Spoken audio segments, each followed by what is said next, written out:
Olá, alunos, bem-vindos a mais uma aula de ciências, tá? Aula de número 29 do nono ano, tá? Mais uma vez será uma aula de revisão, tá bom? Nós vamos revisar uma das aulas passadas sobre equilíbrio ambiental e biomas brasileiros, tá bom?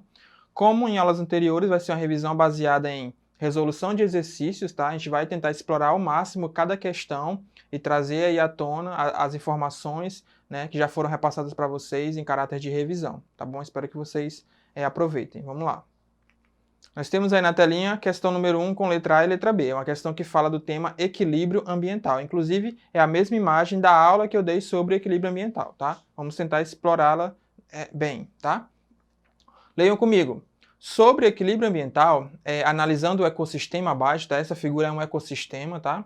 O que aconteceria se por algum motivo desconhecido os produtores do lago desaparecessem, tá? E aí nós temos letra A. O ecossistema aquático, ali no caso, né, continuaria em equilíbrio? O que aconteceria com os outros organismos, né, se os produtores, né, desaparecessem?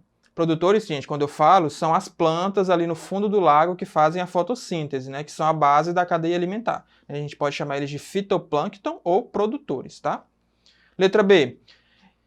Outro exemplo, e se desaparecessem as aves, né, que são os predadores do ecossistema, o que aconteceria? Observem ali que a ave, nesse ecossistema, ele é o maior predador, né, o predador topo de cadeia desse ecossistema, tá? Se ela sumisse, né, esse desaparecimento causaria algum impacto no ecossistema ou ele continuaria em equilíbrio, né? Então, vamos refletir sobre esses dois problemas, né? Se sumissem os produtores, o que aconteceria? E se sumissem os predadores, o que aconteceria, né, com o ecossistema? Ele continuaria em equilíbrio ambiental ou ele entraria num estado de desequilíbrio ambiental, né?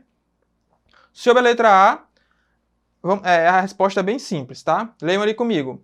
A pergunta fala, o ecossistema continuaria em equilíbrio se os produtores sumissem? O que aconteceria com os outros organismos? A resposta é não. O ecossistema ele não continuaria em equilíbrio, né? Ele entraria num estado de desequilíbrio ambiental. Os peixes e outros organismos que se alimentavam dos produtores, né, que são as plantas no fundo do lago, não teriam mais alimento e diminuiriam suas populações. Então lembra lá, quando eu falei para vocês de equilíbrio ambiental, tá, é quando no ecossistema organismos mantêm uma relação de harmonia e de dependência entre si. Então, na natureza, no ecossistema, um organismo depende do outro.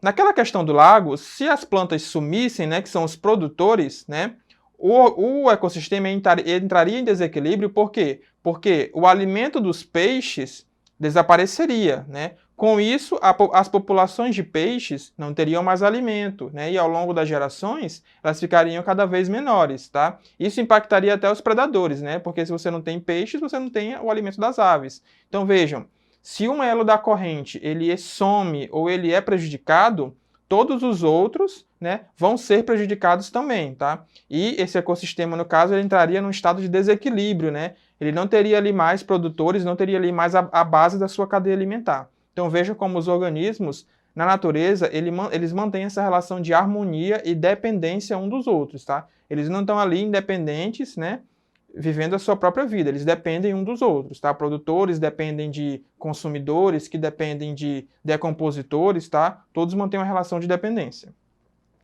E a letra B, né, o outro exemplo. E se desaparecessem as aves, que são os predadores desse ecossistema, o que aconteceria? Né? Alguns podem pensar, vai ser bom para os peixes, né? Porque se não tem predadores, os peixes podem ficar tranquilos, tá? Mas não, tá, gente? Os predadores, eles exercem um papel ecológico nos ecossistemas, tá? Eles controlam as populações das suas presas, tá? Então leiam ali comigo. Sem o seu principal predador, nesse ecossistema no caso, é um ecossistema pequeno, fechado, né? Sem o seu principal predador, o ecossistema aquático sofreria um crescimento muito grande das populações de peixes, tá? E outros organismos. Os produtores já não dariam mais conta de alimentar a todos. O ecossistema entraria em desequilíbrio. Então, se você tira ali naquele caso o maior predador do ecossistema, que são as aves, tá? Ao longo das gerações, por não ter mais predadores, os peixes vão aumentar as suas populações, né?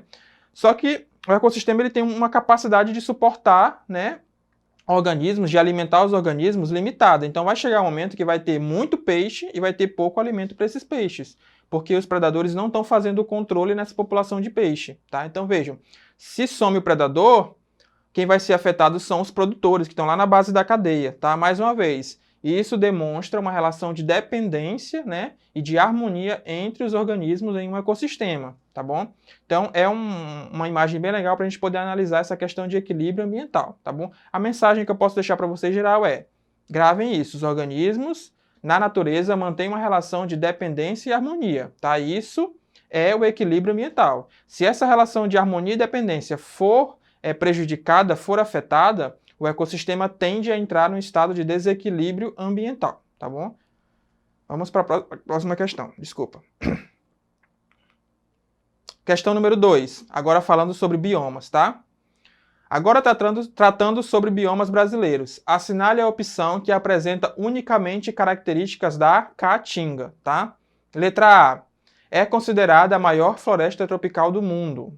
Ocupa boa parte do Nordeste e seu nome significa floresta branca. É considerada a savana brasileira. Está localizada exclusivamente na região litorânea, restando menos de 10% da sua mata nativa. Então, ali na questão número 2, nós temos 4 assertivas que falam de características. Quais dessas letras fala só sobre a caatinga, né? Nós temos ali características de outros biomas, mas qual é a letra que tem características só da caatinga, né? Lá na aula de biomas, eu falei para vocês as principais características de cada bioma brasileiro, né? E a caatinga foi um deles, tá? Então a resposta da 2 é letra B, tá, gente? Ocupa boa parte do Nordeste e seu nome significa floresta branca. Que ocupa boa parte do Nordeste, isso já fica um pouco fácil, né? Porque a gente costuma relacionar bastante Caatinga e Nordeste, tá? É um bioma aí que ocupa grande parte do Nordeste, tá? Em relação ao nome, Caatinga significa, né, na língua indígena, significa floresta branca, por quê? Porque a Caatinga, ela é, nos seus períodos de seca, ela fica com uma coloração quase que branca, né? Terrosa, seca, porque a Caatinga é um bioma muito seco. Então, em alguns períodos de seca extrema, a mata, né, as plantas, para não morrerem, ela entra num estado ali de quase de suspensão, em que elas ficam, né, com essa coloração branca, parda, branca, terrosa, parda, tá? Tudo isso para sobreviver àquele ambiente extremamente seco, tá? Então, caatinga significa em língua indígena floresta branca, tá? Próxima questão. Analise o trecho abaixo e identifique qual bioma corresponde às características. Cobre cerca de 2 milhões de quilômetros quadrados do território nacional. É constituído por diversos tipos de vegetação savânica, que diferem entre si pela abundância relativa de espécies rasteiras e espécies de árvores e arbustos, abrangendo desde formas campestres até formas florestais.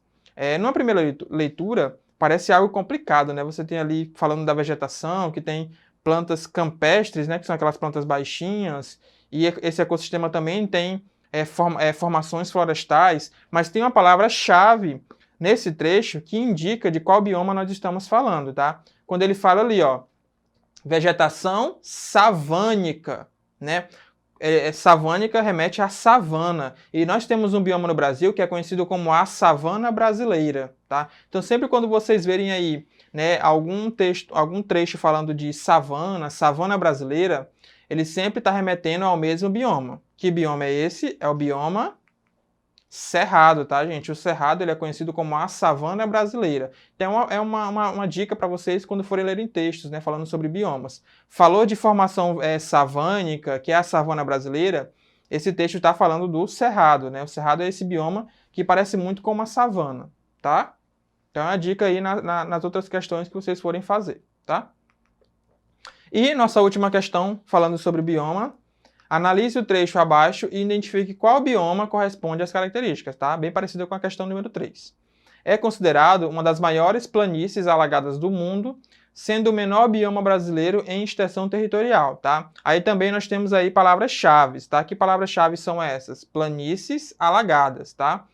Entre os biomas brasileiros, nós temos somente um bioma que é caracterizado por planícies alagadas na maior parte do ano, tá? Que bioma é esse? Eu falei para vocês, é um bioma bastante conhecido, tá? É o bioma Pantanal, tá, gente? Então, sempre quando vocês lembrarem de Pantanal, lembrem, Pantanal, planícies alagadas durante a maior parte do tempo. Essa é a principal característica desse bioma, tá? Ele também é o menor bioma brasileiro, né, quando a gente fala de extensão territorial. Mas, apesar de ser em extensão territorial, o menor bioma brasileiro, ele é um santuário de muitas espécies animais e vegetais, tá bom? Por isso que ele é tão protegido no nosso país, tá? Então vejam que nós ficamos por aqui, tá? Essas eram as informações que nós queríamos revisar, tá bom?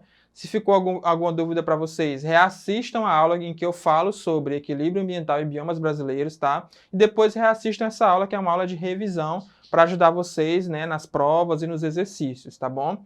Essas aulas ficam lá na plataforma Eduque, onde você pode entrar e assistir quantas vezes, né, você achar necessário para o seu aprendizado, tá bom?